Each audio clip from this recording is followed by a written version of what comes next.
भारत में राष्ट्रवाद प्रश्न उत्तर।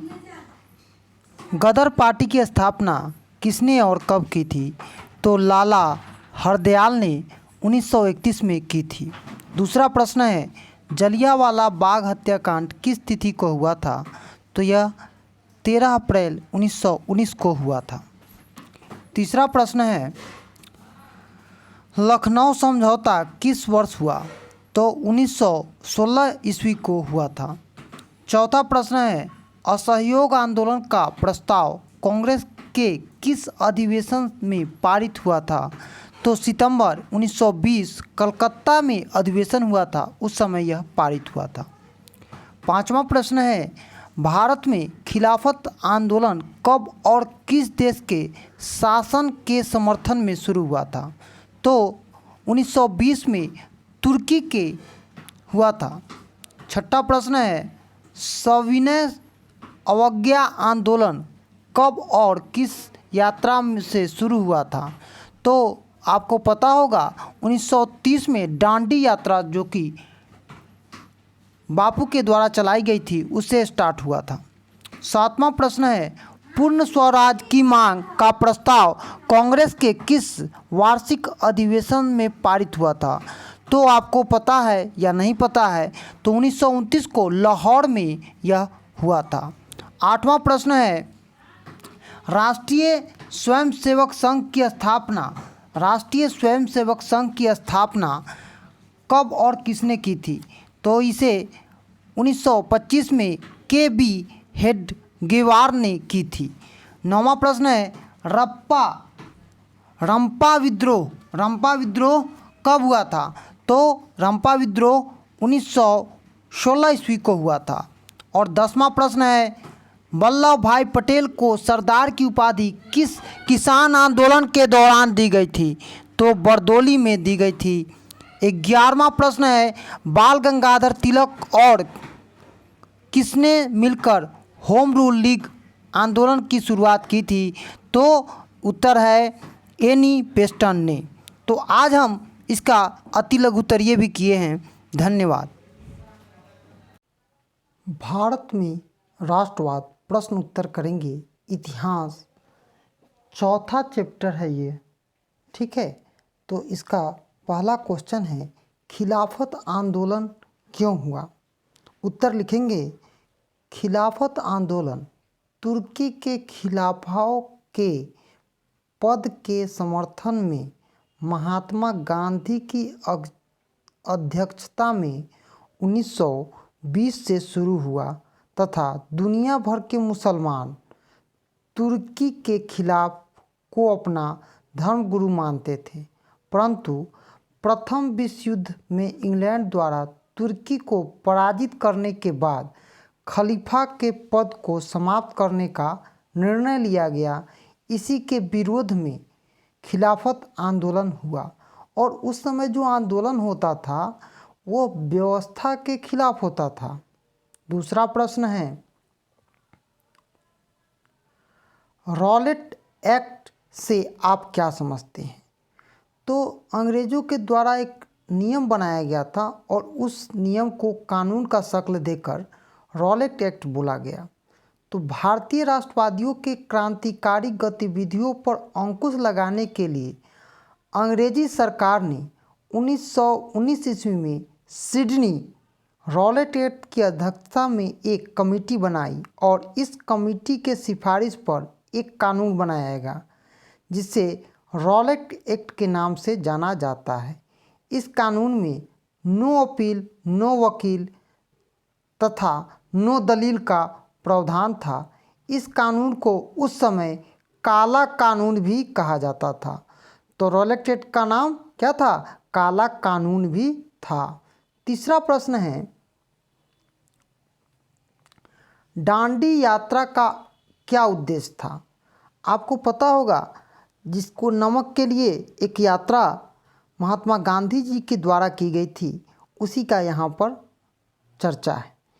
तो दांडी यात्रा 12 मार्च 1930 से 6 अप्रैल 1930 तक महात्मा गांधी द्वारा शुरू किया गया, जिसका उद्देश्य नमक कानून को भंग करना तथा दांडी यात्रा के तहत गांधी जी ने साबरमती आश्रम से दांडी तक की यात्रा करके 24 दिन में लगभग 372 किलोमीटर की दूरी तय की थी तथा दांडी पहुंचकर समुद्र के पानी से नमक बनाकर नमक कानून को भंग किया था। और नमक कानून किसके द्वारा लागू किया गया था? तो अंग्रेजों के द्वारा लागू किया गया था। चौथा प्रश्न है, गांधी इरविन पैक्ट अथवा दिल्ली समझौता क्या है? उत्तर लिखेंगे, सविनय अवज्ञा आंदोलन 1930 की सफलता के बाद अंग्रेजी सरकार को महात्मा गांधी के मांगों के आगे झुकना पड़ा और अंग्रेजी सरकार गांधी जी के साथ वार्तालाप मतलब बात करने के लिए तैयार हो गई थी। इसके संदर्भ में 5 मार्च 1930 ईस्वी को महात्मा गांधी और इरविन के बीच एक समझौता हुआ जिसे गांधी जी इरविन पैक्ट अथवा दिल्ली समझौता भी कहते हैं। इसको एक और नाम से जानते हैं हम लोग, दिल्ली समझौता। ठीक है, तो 5वां प्रश्न अब हम पढ़ेंगे, चंपारण सत्याग्रह का संक्षिप्त विवरण देना है। तो चंपारण सत्याग्रह 1971 ईस्वी में महात्मा गांधी द्वारा नील की खेती के विरुद्ध में शुरू किया गया था। भारत में गांधी जी का यह पहला सत्याग्रह था जिससे आगे अंग्रेजों को झुकना पड़ा। बिहार के चंपारण में नीलहों द्वारा किसानों से जबरदस्ती नील की खेती कराई जाती थी, जिसके लिए 3 कोठी प्रणाली 3/20 की अपनाई गई थी। आप जानते हैं कि यहाँ पर नील की खेती चंपारण में होती थी और किसानों को ज़बरदस्ती यह खेती कराया जाता था। किसके द्वारा? तो अंग्रेज़ों के द्वारा। और नीलहों के बुलावे पर हमारे महात्मा गांधी आए और उन्होंने एक सत्याग्रह किया जिसे हम चंपारण सत्याग्रह के नाम से भी जानते हैं। 6ठा प्रश्न है, मेरठ परतंत्र से आप क्या समझते हैं? देखिए, मेरठ परतंत्र केस मार्च 1929 में घटित एक विवादास्पद मामला था जिसके तहत 31 नेताओं को गिरफ्तार कर मेरठ लाया गया था। लगभग 4 सालों तक उन पर केस चलाया गया। इन लोगों पर आरोप था कि अंग्रेजी सरकार को भारत के प्रभुत्व सत्ता से हटाने का प्रयास कर रहे हैं। इस षड्यंत्र द्वारा मजदूर आंदोलन को कमज़ोर करने का एक प्रयास किया गया। और यह प्रयास किसके द्वारा किया गया था? तो अंग्रेज़ों के द्वारा किया गया था। 7वां प्रश्न है, जतरा भगत। जतरा भगत के बारे में आप क्या जानते हैं? संक्षिप्त में लिखें। जतरा भगत ताना भगत आंदोलन नेता, छोटा नागपुर के उराव आदिवासियों ने 1914 से 20 तक अहिंसक आंदोलन चलाया जिसका नेतृत्व जतरा भगत ने किया। इस आंदोलन में सामाजिक व शैक्षिक सुधार पर बल दिया गया तथा मांस, मदिरा व आदिवासी नृत्यों से दूर रहने की सलाह दी गई। उनके द्वारा एक आंदोलन किया गया और उनके वो नेता होते थे, क्या? जतरा भगत। 8वां प्रश्न है, all India trade union Congress की स्थापना क्यों हुई? तो ऑल इंडिया ट्रेड यूनियन की स्थापना 31 अक्टूबर 1920 को लाला लाजपत राय के सहयोग से किया गया। इसका उद्देश्य कांग्रेस द्वारा किसानों व श्रमिकों को राष्ट्रीय आंदोलन में सक्रिय रूप से शामिल करने के लिए तथा किसान व मजदूरों की मांगों को समर्थन करने के लिए किया गया था। और यह यूनियन उन्हीं के मांगों के लिए ही बनाया गया था। आगे हम पढ़ेंगे, असहयोग आंदोलन प्रथम जन आंदोलन कैसे बना? आखिर असहयोग आंदोलन प्रथम जन आंदोलन कैसे बना? तो उत्तर लिखेंगे, रॉलेट एक्ट, काला कानून व जलियांवाला बाग जो आप लोग पढ़े हुएगा, जलियांवाला बाग में हमारे बहुत सारे लोग मारे गए थे। तो नरसंहार के बाद महात्मा गांधी ने 1920 में कांग्रेस के कलकत्ता अधिवेशन में असहयोग आंदोलन चलाने का प्रस्ताव पारित किया। असहयोग आंदोलन में महात्मा गांधी ने आम लोगों से अपील की कि वे आंदोलन में भारी से भारी संख्या में भाग ले। गांधी जी के आह्वान पर सरकारी पदों का बहिष्कार करके विद्यार्थी स्कूल कॉलेज छोड़ने लगे तथा शिक्षक अंग्रेज सरकार के शिक्षण संस्थाओं में जाना बंद कर दिया। इस आंदोलन में विदेशी वस्तुओं का भी बहिष्कार किया गया। यह पहला आंदोलन था जिसमें आम लोग इतनी भारी संख्या में, अतः यह कहा जा सकता है कि गलत नहीं होगा कि असहयोग आंदोलन प्रथम जन आंदोलन के रूप में परिभाषित हुआ और लोगों के भलाई के लिए यह आंदोलन था। दूसरा है सविनय अवज्ञा आंदोलन से क्या परिणाम हुई। तो इसका जो परिणाम हुआ इस प्रकार से है। सविनय अवज्ञा आंदोलन के निम्नलिखित परिणाम हुए। पहला था, इस आंदोलन ने राष्ट्रीय आंदोलन के सामाजिक आधार का विस्तार किया।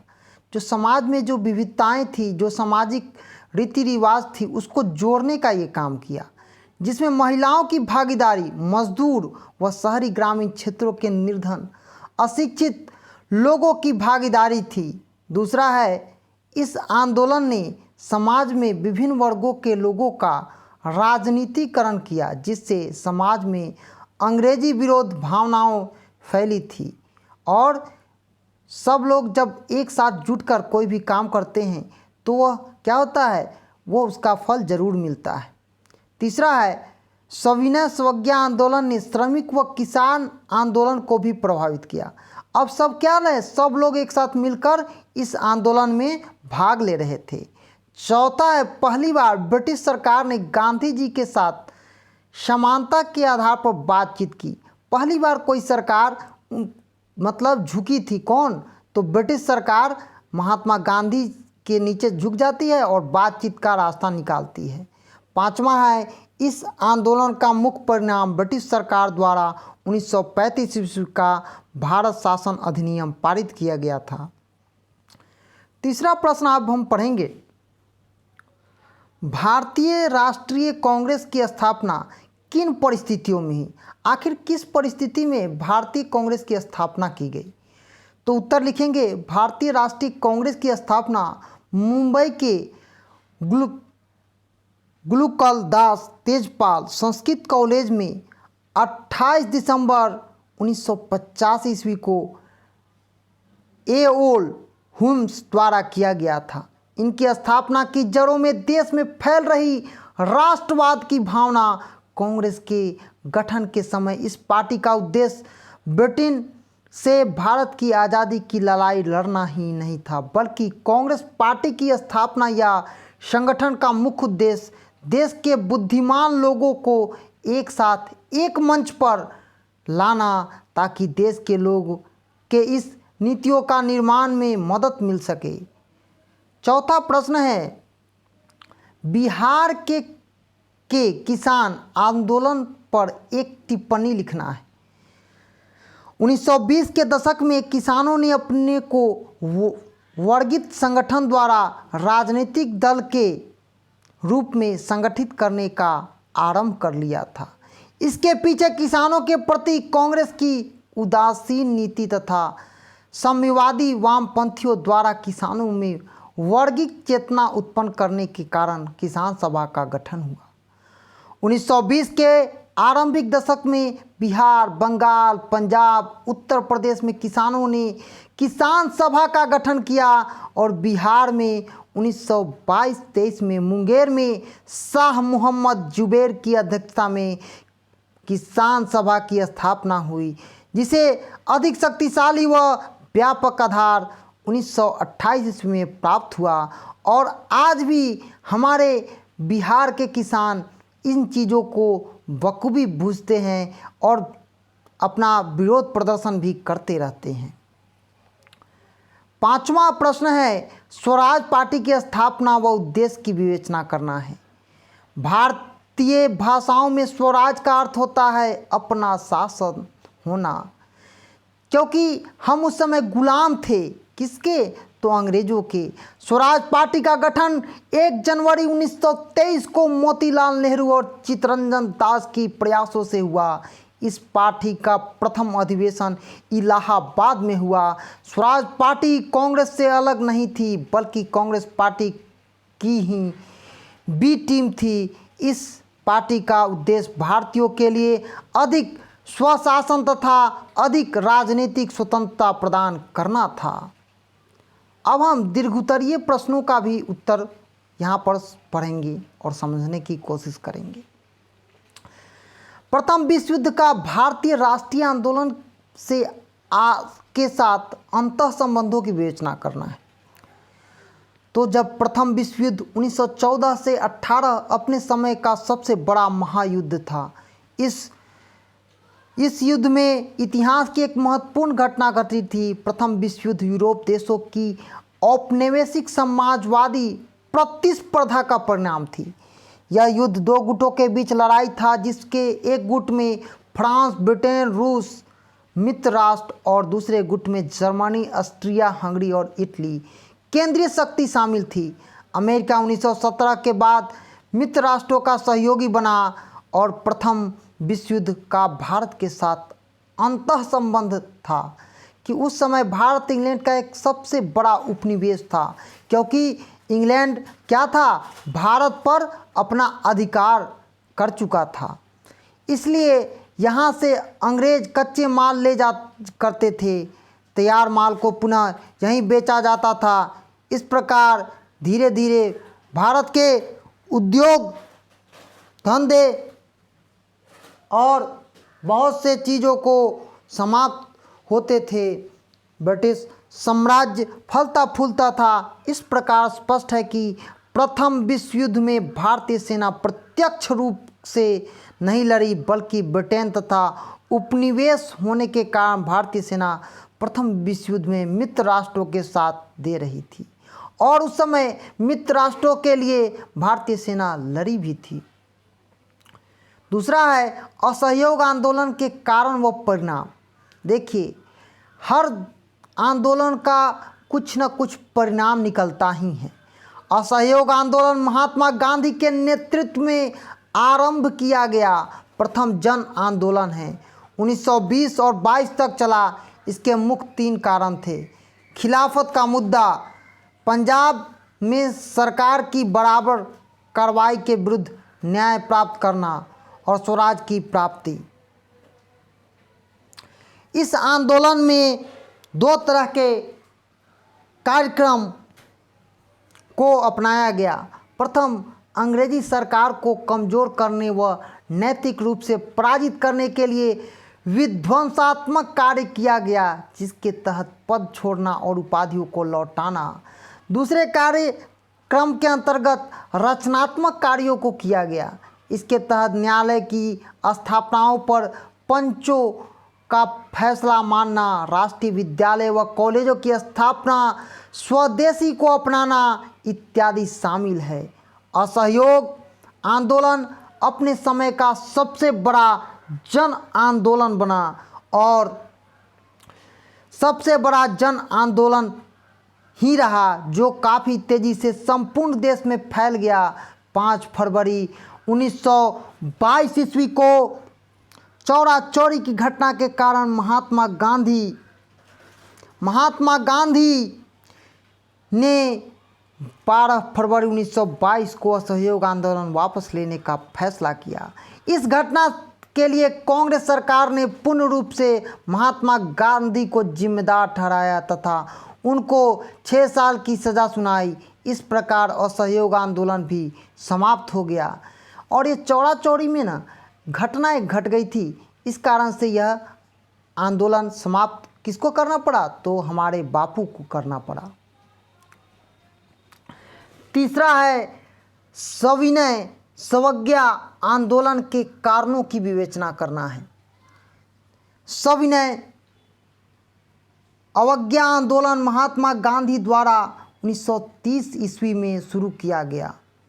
इस आंदोलन की शुरुआत महात्मा गांधी ने दांडी यात्रा 20 मार्च 1930 से 6 अप्रैल 1930 से शुरू किया। इस आंदोलन के कई कारण थे, जिसमें कुछ प्रमुख हैं। साइमन कमीशन, आप लोग जानते हुएगा साइमन कमीशन के बारे में। यह है सन 1919 ईस्ट इंडिया एक एक्ट पारित करती है, जिसमें ब्रिटिश सरकार ने यह घोषणा की कि 10 साल के पश्चात पुनः इस सुधारों की समीक्षा होगी, परंतु समय से पहले ही नवंबर 1927 में ब्रिटिश सरकार ने साइमन कमीशन की नियुक्ति कर दी, जो 1928 में भारत आया था। साइमन कमीशन के सभी सदस्य अंग्रेजी थे, इस कारण भारत में इसका विरोध किया गया और कहा गया साइमन वापस जाओ, वापस जाओ। यह आगे चलकर सविनय अवज्ञा आंदोलन का कारण बना। दूसरा था नेहरू रिपोर्ट।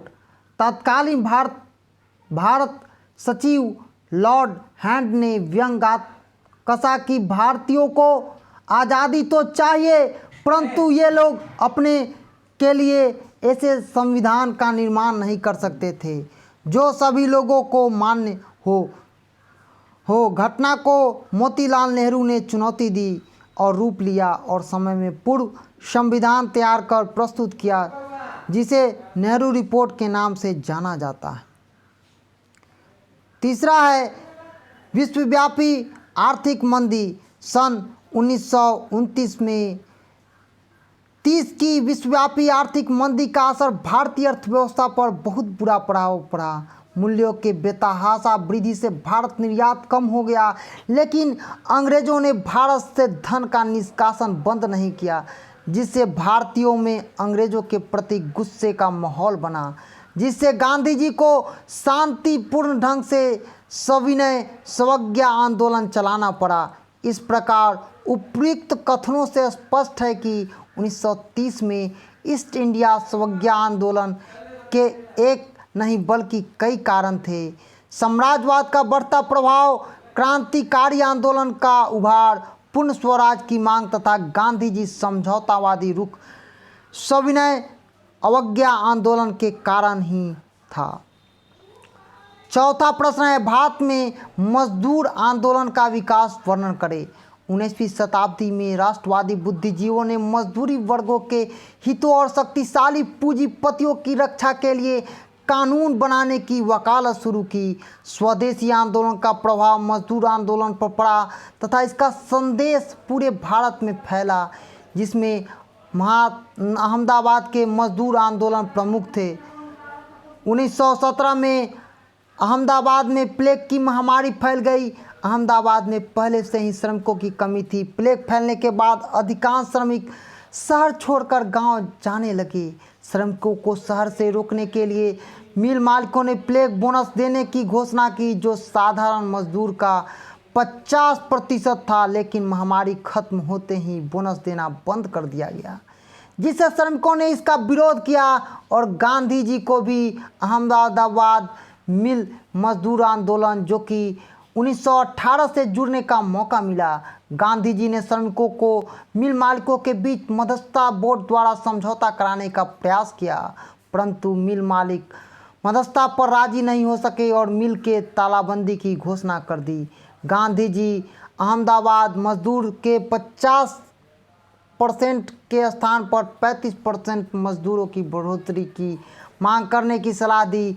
साथ ही यह भी कहा कि जब तक उनकी मजदूरी में 35% की वृद्धि नहीं होगी, तब तक वो शांति सत्याग्रह करते रहेंगे और गांधी जी ने भूख हड़ताल पर चले गए। अतः मिल मालिकों ने गांधी जी का प्रस्ताव माना और मजदूरों के पक्ष में 35% मजदूरी देने का निर्णय किया और यह समाप्त हो गया।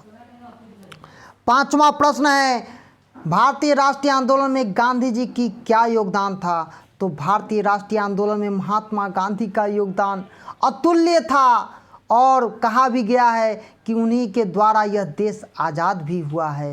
उन्होंने अपने जीवन में सत्य, अहिंसा और सच्चाई के रास्ते पर चलकर एक ऐसा आंदोलन खड़ा किया जिसके आगे अंग्रेज भाग गए।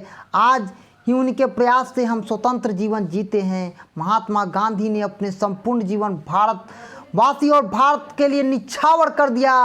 राष्ट्रीय आंदोलन में उनकी भूमिका अत्यंत सशक्त और महत्वपूर्ण है। गांधी जी को हर विचारधारा के लोग, हर लोग आलोचक मिलने के बावजूद उन्हें जननायक बन दिया और राष्ट्रीय आंदोलन जन आंदोलन तक पहुंच जाता है। महात्मा गांधी बनकर उभरते हैं और भारतीय राष्ट्रीय आंदोलन में गांधी जी काफ़ी महत्वपूर्ण योगदान रहा। चंपारण सत्याग्रह 1917 से लेकर 18, अहमदाबाद मिल मजदूर आंदोलन 1920, असहयोग आंदोलन से लेकर 1930 ईस्ट इंडिया सविनय अवज्ञा आंदोलन और 1942 में भारत छोड़ो आंदोलन लेकर देश को आज़ादी दिलाने तक गांधी जी काफ़ी महत्वपूर्ण योगदान रहा। इस प्रकार स्पष्ट है कि महात्मा गांधी के नाम से मशहूर मोहनदास करमचंद गांधी भारतीय स्वतंत्रता आंदोलन की एक प्रमुख राजनीतिक शक्ति के रूप में नहीं, सत्याग्रह, अहिंसा और सिद्धांतों पर चलकर उन्होंने भारत को आज़ाद दिलाने में महत्वपूर्ण भूमिका अदा की। दुनिया में लोगों को नागरिक अधिकार व स्वतंत्रता आंदोलन के लिए प्रेरित किया और अपने मृत्यु के बाद भी देश में उन उन्नतियों और आदर्शों को भी पूरा किया। छठा प्रश्न है, भारतीय राष्ट्रीय आंदोलन में वामपंथियों की भूमिका को रेखाकृत करना है। उत्तर लिखेंगे, वामपंथी शब्द का अर्थ प्रयोग फ्रांसीसी क्रांति से हुआ था। 20वीं शताब्दी के आरंभ में भारत में समाजवादी और समाजवादी विचारधारा फैलने लगी। इस विचारधारा से जुड़े लोग श्रीपद, अमृत डेंगो, मुजफ्फर मोहम्मद, गुलाम हुसैन, मौलवी बकरुल्लाह प्रमुख थे। इन्होंने अपने पत्रों के द्वारा साम्यवादी विचारों का प्रसार किया। असहयोग आंदोलन के समय भी पत्र पत्रिकाओं के माध्यम से लोगों को विचारों को उनके सामने प्रकट किया। इस कारण असहयोग आंदोलन सरकार के इस आंदोलन के द्वारा ही इन लोगों के और क्योंकि कांग्रेस के समझौता से पारित हुआ था यह। और हम इन प्रश्नों के साथ आपको आज हम दिसंबर 1925 में सत्यभक्त की भारतीय कम्युनिस्ट पार्टी की स्थापना की। मजदूर संघों के संगठन के द्वारा 1920 में ऑल इंडिया ट्रेड यूनियन का प्रभाव रहा और जवाहरलाल नेहरू, नरेंद्र देव और जयप्रकाश नारायण इत्यादि लोगों के महत्वपूर्ण योगदान था। इस प्रकार स्पष्ट है कि भारतीय राष्ट्रीय आंदोलन में वामपंथियों की प्रमुख भूमिका थी। तो आज हम लोग पढ़े हैं और सीखे हैं भारत में राष्ट्रवाद, प्रश्न उत्तर। धन्यवाद।